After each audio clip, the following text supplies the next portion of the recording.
Hey everyone, I'm Gesme. Welcome back to another landmark film review. I just got back from the Oriental Theater where I saw Phantom Thread. The historical drama was written and directed by Paul Thomas Anderson. Set in London's couture world in the 1950s, it stars Vicky Krieps, Leslie Manville, and Daniel Day-Lewis in what might be his final role. And if I'm all serious, this was a weird movie. It's a weird movie in that it's a bunch of awkward characters interacting with each other. The movie moves in this awkward kind of creeping pace. Daniel Day-Lewis plays Reynolds Woodcock, a London dressmaker who is meticulous in everything that he does.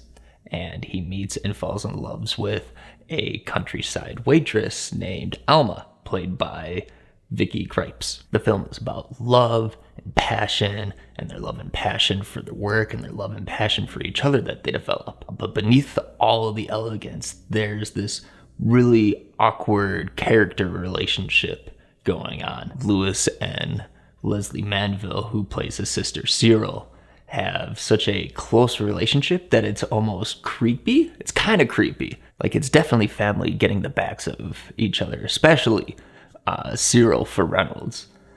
But there's a strange tension between the two. Once Alma shows up, she brings a kind of childish act to the triangle, and it throws everything into chaos. Early on, she mentions how it feels wearing one of Reynolds' dresses, and that feeling permeates through the rest of the film. Speaking of dresses, it's a gorgeous movie.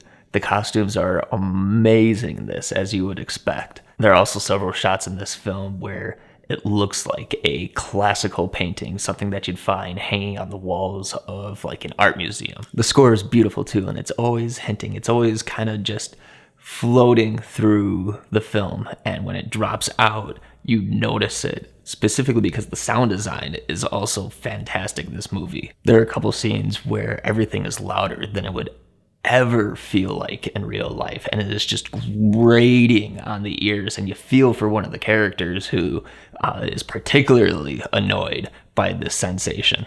Because it's a film about the characters and their relationships, it definitely feels like a long movie, and I can see a common complaint with this one being that nothing happens in the film.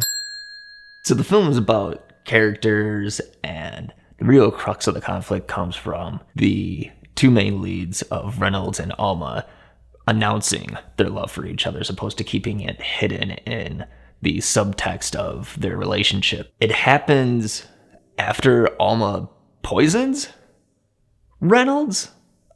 Early on, they plant that a particular mushroom is poisonous and one particular mushroom isn't, and that Reynolds enjoys mushrooms in some of his food, and she uses it to get him sick. And it's after he realizes that he might not live forever that he professes his love for Alma, and they end up getting married. And it's kind of a weird thing to say, if so-and-so isn't falling in love with you, poison them, and maybe they'll say they love you. Kind of messed up. And that's why, that's really the key of why I feel like this is a weird movie. But when I was enjoying the movie, I was very much enjoying the movie. It's a lot funnier and lighthearted than it has any need to be, which will definitely get you through some of the more lagging parts of the film. For being a team-up of Paul Thomas Anderson and Daniel Day-Lewis, which has brought us the greatness that was There Will Be Blood, it sets the bar at a particular expectation, and I just didn't feel that The Phantom Thread really lived up to it. I'm going to give it a solid 3 out of 5. It's not bad, but it's not great either.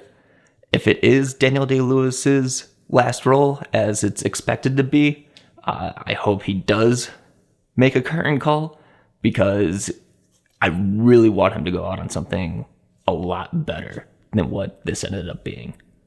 I'm Kevin Gesme, and this has been the Landmark Film Review. Hey everybody, thanks for watching. Like and subscribe, that would help me out a lot. If you could hit the bell icon, you'll get notifications for when I put up a new video, and I'll see you in the next video.